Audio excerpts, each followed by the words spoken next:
அனைவருக்கும் வணக்கம். நம்மளுடைய modern survey in Tamil YouTube சேனல்ல கம்பைன்ட் டெக்னிக்கல் சர்வீஸ் எக்ஸாமினேஷன் 2024ஆம் ஆண்டு நடந்த டிப்ளமோ அண்ட் ஐடிஐ லெவலோட பேஸ் 2 கவுன்சிலிங் கூடிய விரைவில நடக்கப்போகுது. உங்க அனைவருக்குமே தெரியும்.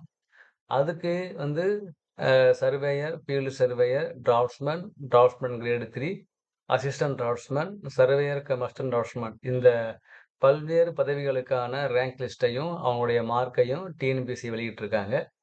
நம்ம ஒரு வீடியோ அப்லோட் பண்ணியிருந்தோம். கவுன்சிலிங் இந்த பல்வேறு போஸ்ட்டுகளுக்கும் ஒரே கவுன்சிலிங்கா ஒண்ணா வைக்கலாம். கம்பைன்டு கவுன்சிலிங்கா வைக்க வாய்ப்பு இருக்குன்னு சொல்லி ஒரு வீடியோ போட்டிருந்தோம்.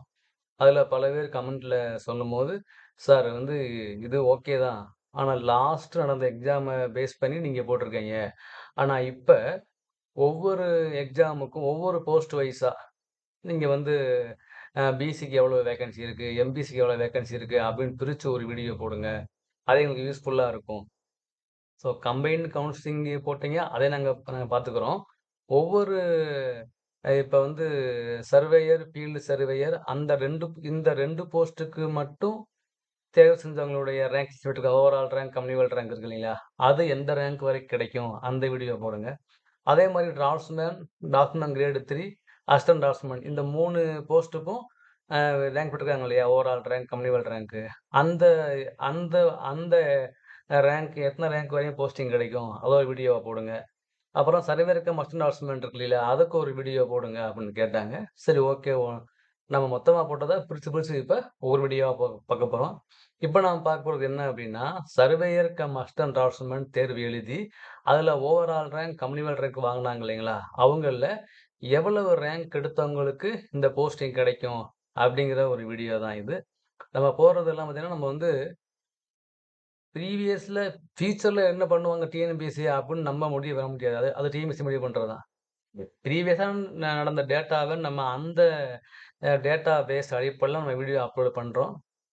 நம்ம எது நமக்கு ஆஃபீஸ்லயா இருக்கோ நம்ம அதத்தான் வீடியோ போட முடியும். ஓகேங்களா? அதுல பார்த்தீங்க அப்படின்னா, சர்வேயர் கம் அசிஸ்டன்ட் டிராஃப்ட்ஸ்மேனுக்கு மொத்தம் எவ்வளவு வேக்கன்சி இருக்கு? அப்ப இதுல ஓவரால் ரேங்க்கு, கம்யூனிவல் ரேங்க்கு எவ்வளவு வாங்குனவங்களுக்கு போஸ்டிங் கிடைக்கும் அப்படின்னு நம்ம கன்ஃபார்மா சொல்ல முடியும். ஏன் அப்படின்னா, டிஎன்பிஎஸ்சியிலேயே இந்த இந்த போஸ்ட்டுக்கு எவ்வளவு வேக்கன்சி இருக்கு ஓவராலா? ஒவ்வொரு கம்யூனிட்டிக்கும் எவ்வளவு பிரிச்சிருக்காங்க அப்படின்னு அவங்களே போட்டிருக்காங்க.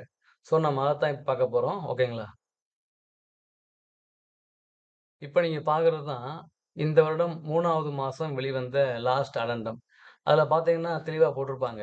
Surveyor cum assistant draftsman town and country planning டிபார்ட்மெண்ட்ல 55 போஸ்ட் இருக்கு.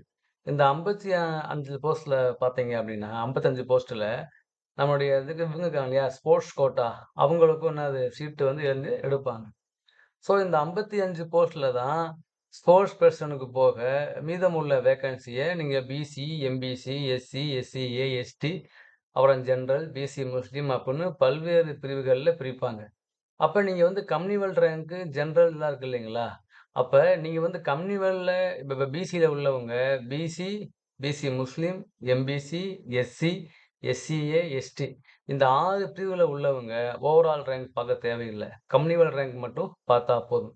ஜெனரல்ல உள்ளவங்க மட்டும் என்ன பண்ணணும்? ஜெனரல் ரேங்க பார்க்கணும். ஓகேங்களா? இதுதான். அப்ப ஜெனரல் வேக்கன்சி ஜெனரல்ல எவ்வளோ வேக்கன்சி இருக்கோ, அந்த ஜெனரல் வேக்கன்சிய பிசி, எம்பிசி மத்தவங்களும் அவங்க போய் அவங்க போஸ்ட்ட செலக்ட் பண்ணிக்கிறலாம். ஓகேங்களா? இதுதான் ரூல்ஸு. இப்ப மொத்தம் எத்தன வேக்கன்சி இருக்கு அப்டின்னா, 55 வேக்கன்சி இருக்கு. இந்த 55 வேக்கன்சில ஒவ்வொரு கம்பெனிகள்லயும் எவ்வளவு ரேங்க் வாங்குனவங்க கிடைக்கும் அப்டின்னு பார்த்தீங்கன்னா, இந்த இதுக்கு பார்த்தீங்கன்னா, மொத்தம் 55 வேக்கன்சி இருக்கு. அதுல ஜெனரல்ல பாருங்க. ஜெனரல்ல 9 வேக்கன்சி இருக்கு. ஜெனரல் பிஎஸ்டிஎம்ல 2 வேக்கன்சி இருக்கு. ஜெனரல் எக்ஸர்வீஸ்மேன்ல 1 வேக்கன்சி இருக்கு. ஜெனரல் வுமன்ல 4 வேக்கன்சி இருக்கு. ஜெனரல் வுமன் பிஎஸ்டிஎம்ல 1 வேக்கன்சி இருக்கு. பிசி ஜெனரல்ல 7 வேக்கன்சி இருக்கு. ஓகேங்களா? அப்ப கம்யூனிவல் ரேங்க் பிசில 7க்குள்ள இருந்தாங்கன்னா, அவங்க கண்டிப்பா அவங்களுக்கு போஸ்டிங் கிடைக்கும். ஓகேங்களா? அடுத்து பிசி ஜெனரல் பிஎஸ்டிஎம்ல 2 வேக்கன்சி இருக்கு. அதுக்கடுத்து பிசி ஜெனரல் எக்ஸ் சர்வீஸ்மேன் பிஎஸ்டிஎம்ல 1 வேக்கன்சி இருக்கு. பிசி வுமனுக்கு 3 வேக்கன்சி இருக்கு. பிசி உமன் பிஎஸ்டிஎம்ல ஒரு வேக்கன்சி இருக்கு. பிசி உமன்ல வந்து முல்டா, அப்புறம் வந்து அந்த பிரிவுல ஒரு வேக்கன்சி இருக்கு. பிசி முஸ்லீம் ஜெனரலுக்கு 2 வேக்கன்சி இருக்கு. அப்ப நீங்க பிசி முஸ்லீம் ஜெனரல்ல காமன் ரேங்க் 2க்குள்ள இருந்தீங்க. உங்களுடைய கம்யூனல் ரேங்க் நீங்க 2க்குள்ள இருந்தீங்கன்னா, கண்டிப்பா உங்களுக்கு வேலை கிடைக்கும். ஓகேங்களா? இப்படிதான் நான் பார்க்க முடியும். இதான் இதான் வந்து அக்யூரசி. தப்பு வர வாய்ப்பே இல்ல. அப்ப பிசி ஜெனரல்ல 7 வேக்கன்சி இருந்தா வேலை 7க்குள்ள இருந்தா கண்டிப்பா எனக்கு வேலை கிடைக்கும். இந்த 7ல பார்த்தீங்கன்னா, உமனும் எடுக்க வாய்ப்பு இருக்கு. இந்த பிசி உமன்லயும் உமன் எடுப்பாங்க. பிசி ஜெனரல்லயும் உமன் எடுப்பாங்க. ஓகேங்களா? அது போக பார்த்தீங்க அப்டின்னா, இந்த ஜெனரல்ல 9 வேக்கன்சி இருக்கு பாருங்க. ஜெனரல்ல 9 வேக்கன்சி இருக்கு இல்லையா? இந்த ஜெனரல் 9 வேக்கன்சில பிசில டாப் மோஸ்ட் மார்க் வாங்குனவங்க, ரேங்க்ல உள்ளவங்க கவுன்சிலிங் போம்போது, அவங்களுக்கு ஜெனரல்ல வேக்கன்சி இருந்தா, அவங்க என்ன பண்ணலாம்? அந்த ஜெனரல்லயும் எடுத்துக்கலாம். ஓகேங்களா? அப்ப பிசில வந்து டாப் 7 ரேங்க்ல இப்ப பிசி ஜெனரல்ல 7 வேக்கன்சி இருக்குங்க. ஓகேங்களா? இந்த 7 வேக்கன்சில ஃபர்ஸ்ட்ல இருக்காரு இல்லையா? அந்த ஃபர்ஸ்ட் ரேங்க்ல கவுன்சிலிங் போம்போது, அவர் கவுன்சிலிங் போம்போது ஜெனரல்லயும் வேக்கன்சி ஃப்ரீயா இருந்தா, அவர் என்ன பண்ணலாம்? அவரு பிசில எடுக்காம, ஜெனரல்ல உள்ள வேக்கன்சிய அவர் என்ன பண்ணலாம்? செலக்ட் பண்ணிக்கிடலாம். அப்படிங்கும்போது, பிசில உள்ளவரு ஜெனரல்ல எடுப்பாரு. ஆனா, பிசில உள்ள வேக்கன்சி 7 குறையாது. அப்படியே தான் இருக்கும். புரிஞ்சுச்சுங்களா? இது வந்து எல்லாத்துக்கும் காமன். இது பிசிக்கும் காமனு, எம்பிசிக்கு எல்லாத்துக்குமே அது பொதுவானது தான். அப்ப ஒவ்வொரு கம்பெனிகள்லயும் அந்த டாப் மோஸ்ட் ரேங்க் உள்ளவங்க கவுன்சிலிங் போம்போது, ஜெனரல்ல வேக்கன்சி இருந்தா, நீங்க ஜெனரல்ல எடுங்க. ஏன் அப்டின்னா, நீங்க ஜெனரல் எடுத்தீங்க அப்டின்னா, உங்க கவுன்சிலிங்ல உங்க ரேங்க்கு அடுத்து உள்ளவங்களுக்கு கிடைக்க வாய்ப்பு இருக்கும். ஓகேங்களா? இப்ப பிசில பார்த்தீங்கன்னு வச்சுக்கங்களேன், ஒரு காமன் ரேங்க் ஒருத்தர் 8ன்னு இருக்காரு. அப்ப இங்க 7 தான் இருக்கு. அப்ப அவருக்கு 8ன்னு கிடைக்க க வாய்ப்பு கம்மியா இருக்கு. இதுவே அந்த இந்த இந்த பிசி ஜெனரல் 7 ரேங்க் உள்ளவங்க கவுன்சிலிங் போம்போது ஜெனரல்ல வேக்கன்சி இருந்தா, அவங்க என்ன பண்ணலாம் அவங்க ஜெனரல் வேக்கன்சினா அவங்க அவங்க அவங்க செலக்ட் பண்ணிக்கலாம். செலக்ட் பண்ணும்போது இந்த 7 அப்படியே இருக்கும். அப்ப ஃபர்ஸ்ட்டு உள்ளவரு அதுல போயிட்டாரு. அப்புறம் என்ன பண்ணும் உனக்கு ஆட்டோமேட்டிக்கா அந்த 8வது உள்ளவருக்கு அந்த கவுன்சிலிங் கிடைக்க வாய்ப்பு இருக்கு. ஓகேங்களா? அது மாரி ஒவ்வொரு கவுன்சிலிங்குள்ள போம்போது, நீங்க பிசியாவோ, எம்பிசியாவோ, முஸ்லீமாவோ, எஸ்சியாவோ, எஸ்டியாவோ இந்த மாரி பல்வேறு பிரிவு இருந்தீங்க அப்டின்னா, நீங்க கவுன்சிலிங்குள்ள போகும்போது, ஜெனரல்ல வேக்கன்சி இருந்தா, நீங்க தயவு செய்து ஜெனரல்ல எடுங்க. அப்படி எடுத்தீங்க அப்டின்னா, உங்க கம்யூனல்ல உங்க அ உங்க சீட்டு குறையாது. அப்படியே தான் இருக்கும். அது அடுத்த ரேங்க் உள்ளவங்களுக்கு கண்டிப்பா அது யூஸ்ஃபுல்லா இருக்கும். நீங்க போகும்போது இப்ப இப்ப வந்து இந்த பிசி ஜெனரலுக்கு 7 சீட் இருக்கு. நான் சொல்றேன் எக்ஸாம்பிளா. இந்த 7 சீட்ல 7 ரேங்க் இருக்கு. இந்த பிசி ஜெனரல்ல ஃபர்ஸ்ட் ரேங்க் இருப்பாரு இல்லையா? கம்யூனிவல் ரேங்க்ல. இப்ப அவர் கவுன்சிலிங் போறாரு. போகும்போது அவருக்கு ஜெனரல்லயும் இருக்கும். இந்த பிசி ஜெனரல்ல உள்ளவர் என்ன பண்ணலாம்? நம்ம காமன் இருக்கு இல்லையா? ஜெனரலு அதுலயும் அவர் எடுக்கலாம். ஓகேங்களா? அப்படி எடுக்கும்போது அவர் என்ன பண்ணுவாரு அப்படின்னா, ஆ ஃபர்ஸ்ட்டு உள்ள போறவரு, நம்ம பிசி தான அப்படின்னு பிசி எடுக்காம, ஜெனரல்ல உள்ள வேக்கன்சிய நீ நீ செலக்ட் பண்ணீங்கன்னா, ஜெனரல்ல தான் குறையும். அப்போ 9ங்கிறது 8 ஆகும். இப்ப ஜெனரல்ல உள்ள வேக்கன்சி 9 வந்து என்ன உங்களுக்கு 8 ஆகுமே தவிர, இந்த 7 வேக்கன்சில ஒண்ணும் குறையாது. 7மே அப்படியே இருக்கும். அப்ப இந்த மாரி ஒவ்வொரு கம்பெனிகள்லயும் ஃபர்ஸ்ட்டு இந்த கவுன்சிலிங் போம்போது ஜெனரல் எடுத்தாங்க அப்படின்னா, அவங்க கம்பெனிவல் வேக்கன்சி அப்படியே இருக்கும். அதனால அடுத்து அவங்க கம்பெனிவல்ல அது போக லாஸ்ட்ல இருப்பாங்க இல்லையா? ரேங்க் லிஸ்ட் கிட்ட வந்து, அவங்களுக்கு யூஸ்ஃபுல்லா இருக்கும். ஓகேங்களா? இதுதான் வந்து ரியாலிட்டி. இப்ப நான் வந்து பிசில 8வது ரேங்க்ல 8வது ரேங்க் இருக்கேன் இருக்கேன் இருக்கேன். ஓகேங்களா? கம்யூனிவல் ரேங்க் வந்து நான் 8ன்னு இருக்கேன். ஆனா மொத்த வேகன்சி என்ன இருக்கு இங்க? 7 தான் இருக்கு. அப்ப நான் 8வது ரேங்க்ல இருக்கேன். அப்ப எனக்கு வந்து இந்த போஸ்டிங் கிடைக்காது. ஆனா, இந்த 7 ரேங்க்ல உள்ள ஒருத்தரு ஜெனரல்ல உள்ள வேகன்சி எடுத்தாரு அப்புட்ன்னா, இந்த 7 குறையாம இருக்குமா? அப்ப 7 அப்படியே இருக்கும். அந்த 1 மொத்தம் 8 நான் 8வது ஆளு. எனக்கு முன்னால 7 பேர் இருக்காங்க. 7 ஒருத்தர் என்ன பண்ட்டாரு? இங்க எடுத்துட்டாரு. இந்த வேக்கன்ஸிய எடுத்துட்டாரு ஜெனரல்ல. அப்ப இந்த 7 அப்படிதான் இருக்கும். அப்ப அ 7 ரேங்க்ல உள்ளவரு ஜெனரல்ல போயிட்டாரு. அப்ப நான் என்ன செய்வேன்? ஆட்டோமேட்டிக்கா 8வது ரேங்க் நானும் உள்ள வந்துருவேன். ஓகேங்களா? இந்த மாரி இருக்கு. அப்ப பிசில கம்யூனிவல் ரேங்க் 7க்குள்ள இருந்தா கண்டிப்பா அவருக்கு போஸ்டிங் கிடைக்கும். 7க்கு மேல இருந்தா சார், 7க்கு மேல இருந்தா நமக்கு கிடைக்க வாய்ப்பு குறைவு. ஏன் அப்டின்னா, பிசி ஜெனரல்லயும் பிசி உமன் எடுக்க வாய்ப்பு இருக்கு. ஆனா பிசி உமன் வேக்கன்சிய ஜெனரல்ல உள்ள மத்த ஜென்ஸ் யாருமே எடுக்க முடியாது இல்லைங்களா? அதனால பிசி உமன்லயும் உமன் எடுப்பாங்க. பிசி உமன் பிஎஸ்டிஎம்ல உமன் பிஎஸ்டிஎம் தான் எடுப்பாங்க. ஓகேங்களா? இதான். அப்ப பிசி ஜெனரல் எக்ஸ் சர்வீஸ்மேனுக்கு ஒரு வேக்கன்சி இருக்கு. அடுத்து பிசி முஸ்லீம் ஜெனரல். பிசி முஸ்லீம் ஜெனரல்ல நான் சொல்றது வந்து இப்ப டவுன் அண்ட் கண்ட்ரி பிளானிங் டிபார்ட்மென்ட்ல உள்ளத மட்டும் தான் சொல்றேன். Overall rank. அடுத்து பார்த்தீங்க அப்டின்னா, எம்பிசி ஜெனரல்ல 5 ரேங்க் உள்ளவங்களுக்கு கண்டிப்பா வேலை கிடைக்கும். அந்த 5க்கு அப்புறம் 6, 7, 8 இருந்தாங்கன்னா, கொஞ்சம் முன்ன பின்ன கிடைக்க வாய்ப்பு இருக்கு. அடுத்து எம்பிசி ஜெனரல் பிஎஸ்டிஎம்க்கு ஒரு வேக்கன்சி தான். எம்பிசி ஜெனரல் அந்த ஹியர்ட் இம்பேரிங் பிரிவுல வந்து ஒரு வேக்கன்சி இருக்கு. எம்பிசி வுமனுக்கு 3 வேக்கன்சி இருக்கு. எம்பிசி விடோவுக்கு ஒரு வேக்கன்சி இருக்கு. ஓகேங்களா?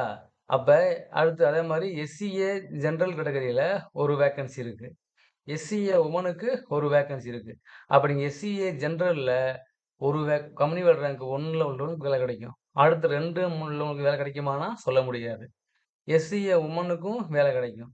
எஸ்சி ஜெனரலுக்கு 4 வேக்கன்சி இருக்கு. அப்ப எஸ்சி ஜெனரல்ல கம்யூனிவல் ரேங்க் 4க்குள்ள உள்ளவங்களுக்கு கண்டிப்பா வேலை கிடைக்கும். எஸ்சி ஜெனரல் பிஎஸ்டிஎம்ல ஒரு வேக்கன்சி இருக்கு. எஸ்சி ஜெனரல் எக்ஸைஸ் மேனுக்கு ஒரு வேக்கன்சி இருக்கு. எஸ்சி வுமனுக்கு ஒரு வேக்கன்சி. எஸ்சி வுமனுக்கு ஒரு பிஎஸ்டிஎம்க்கு ஒரு வேக்கன்சி. மொத்தம் 55 வேக்கன்சி தான் இருக்கு. இப்ப நான் நான் சொன்னது எல்லாமே இந்த 2024ல சர்வேயர் கம் அசிஸ்டன்ட் ஆஃபீஸர் தேர்வு எழுதியிருப்பாங்க இல்லைங்களா? அந்த ரேங்க் லிஸ்ட் படி போட்டிருக்கோம். இப்ப இதுல அந்த டாப் மோஸ்ட் ரேங்க்ல இருப்பாங்க இல்லைங்களா? அவங்க எல்லாம் கண்டிப்பா டிஎன்பிஎஸ்சில ஏஇஆவோ, எம்இடபிள்யூஎஸ்ல ஏஇஆவோ தேர்வாகி போயிருப்பாங்க. அவங்க போயிட்டாங்க அப்டின்னா, கம்யூனிவல் ரேங்க் படி ஒரு 10, 15 உள்ளவங்களுக்கும் வேலை கிடைக்க வாய்ப்பு இருக்கு. ஓகேங்களா? அவங்க போயிருந்தாங்கன்னா. ஸோ ஜெனரல்ல 9 வேக்கன்சி இருக்கு அப்டின்னா, இந்த 9 வேக்கன்சியுமே இந்த 9 ரேங்க் உள்ளவங்களுமே டிஎன்பிஎஸ்சில வேற எக்ஸாம் செட் ஆகி போயிருந்தாங்கன்னா, ஜெனரல் பார்த்தீங்க அப்டின்னா, அந்த 10, 15 அந்த மாரி ரேங்க் உள்ளவங்களுக்கும் போஸ்டிங் கிடைக்கும். இப்ப நான் சொல்றேன் பாருங்க எக்ஸாம்பிளா. இப்ப பிசில ஜெனரல்ல 7 வேக்கன்சி இருக்குங்க. இந்த 7 பேருமே என்னது டிஎன்பிஎஸ்சில ஏஇஆவோ, எம்இடபிள்யூஎஸ்ல ஏஇஆவோ போயிருந்தாங்கன்னா, கம்யூனிவல் ரேங்க் 8 டூ அடுத்த ரேங்க் இருப்பாங்கல்ல, 14 வரைக்கும் உள்ளவங்களுக்கு வேலை கிடைக்கும். ஆக மொத்தம் பிசி ஜெனரலுக்கு 7 தான். அது 1 டூ 7 போனாலும் 7 தான். 7 டூ 14 போனாலும் 7 தான். 14 டூ 21 ரேங்க் உள்ள போனாலும் 7 தான். அப்ப இவங்களுக்கு முன்னால எத்தன பேரு வேற எக்ஸாம் போயிருந்தாங்களோ, அத்தன போஸ்ட் என்னது அவங்களுக்கு அடுத்த ரேங்க் உள்ளவங்களுக்கு அது போஸ்டிங் கிடைக்கும். இது வந்து சர்வேயர் கம் அசிஸ்டன்ட் ஆஃபீஸர்மேனோட கம்யூனிவல் ரேங்க்கும், ஓவரால் ரேங்க் படி நான் சொல்லிருக்கக்கூடிய ரிப்போர்ட். இந்த மாரி தான் போஸ்டிங் ஃபில் அப் ஆகும். இப்ப என்னுடைய கேள்வி என்ன அப்டின்னா, இப்ப நான் வந்து பிசில 15வது ரேங்க் இருக்கேன். எனக்கு வேலை கிடைக்குமான்னா, கிடைக்க வாய்ப்பு கிடையாது. ஒருவேள பிசில 7 பேர்ல ஒரு 6 பேரு டிஎன்பிஎஸ்சில வேற எக்ஸாம் செட் ஆகி போயிருந்தாங்கன்னா, அந்த கம்யூனிவல் ரேங்க் என்னது? இந்த 6 பேரும் வரமாட்டாங்க. அப்ப என்ன ஆகும்? அடுத்த உள்ள 8, 9, 10 ரேங்க்ல உள்ளவங்களுக்கு வேலை கிடைக்கும். அப்படி எனக்கு என்னது கிடைச்சா தான் உண்டு. இல்லாட்டி எனக்கு கிடைக்காது. இது ஒண்ணு தான் இதுல உள்ள ட்ராபேக். அப்ப நான் வந்து சர்வே கம் அசிஸ்டன்ட் ஆஃபீஸர்மேன்ல கம்யூனிவல் ரேங்க் பிசில நான் 30 ரேங்க்ல வந்தாலும் எனக்கு வேலை கிடைக்காது. ஏன்னா போஸ்டிங் கம்மியா 52 போஸ்ட் தான் இருக்கு. அதுவே நான் சர்வே எக்ஸாம்ல போயிருந்தேன்னு வச்சுக்கங்களேன், 56 ரேங்க்ல இருந்தேன்னா, எனக்கு எனக்கு வேலை கிடைச்சிருக்கும். புரிஞ்சுங்களா? இவங்க சொல்ல மாரி சிங்கிளா எக்ஸாம் வச்சிருந்தாங்கன்னா, இவங்க சொல்றாங்கல்ல சிங்கிளா வைப்பாங்க, கவுன்சிலிங் வைப்பாங்க அப்டின்னா, சர்வே கம் அசிஸ்டன்ட் ஆஃபீஸர்மேன்ல 55 ரேங்க் போஸ்ட் தான் இருக்கு. அதுல நான் 30வது ரேங்க்ல இருக்கேன் பிசில. எனக்கு வேலை கிடைக்காது. ஆனா, அதுவே ஃபீல்டு சர்வேல 400க்கும் மேற்பட்ட வேக்கன்சி இருக்கு.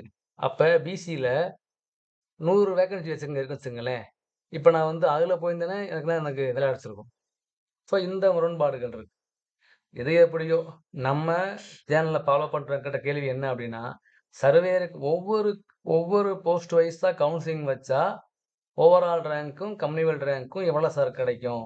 அப்படிங்கும்போது, இப்ப நான் சொன்ன இந்த சர்வே கம் அசிஸ்டன்ட் ஆஃபீஸர்மேனுக்கு கம்யூனிவல் ரேங்க் பிரகாரம், ஓவரால் ரேங்க் பிரகாரம் இவங்களுக்கு மட்டும் தான் போஸ்டிங் கிடைக்கும். அதுல எந்த மாற்றமும் கிடையாதுங்கிறது தான் ஒரு டீட்டெயில்டு ட்ரூத் அதுதான். ஓகேங்களா? சொல்றது புரியும்னு நெனைக்கிறேன். இப்ப இதே மாரி என்ன பண்றேன், நான் ஃபீல்டு சர்வேயருக்கும் இந்த மாரி எவ்வளோ வேக்கன்சி இருந்தா கிடைக்கும் அப்படின்னு நான் ஒரு வீடியோ தெளிவா அப்லோட் பண்றேன். நீங்க பாருங்க. ஓகேங்களா? Thank you.